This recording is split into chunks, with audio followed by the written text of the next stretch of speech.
In the meantime, the government carried on blithely with preparations for the constitutional referendum. It was quite extraordinary. So it was a very slow process of international assistance.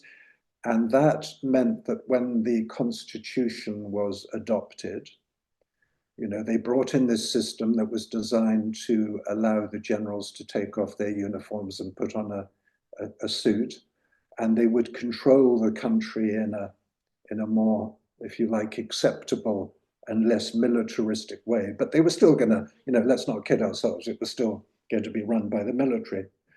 Um, so, and if you look at the system that was put in place after the 2010 constitution, the nominal parties, the federal structures, the parliament, all of which at the beginning was pointless, if you like, because it was perpetuating military government, but which in the long term, if you went forward to 2015, those were structures that could be used by people who were trying to do the right thing in Burma.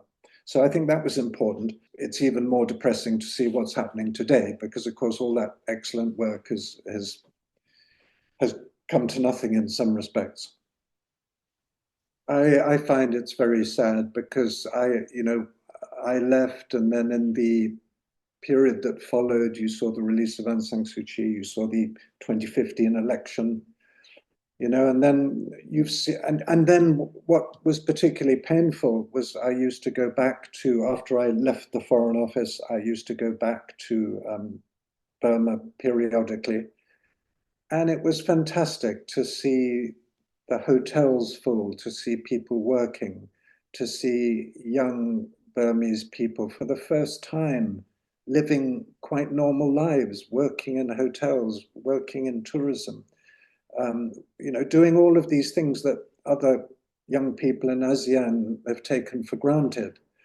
And in a way, it was doubly sad to have that snatched away from them in the way that happened.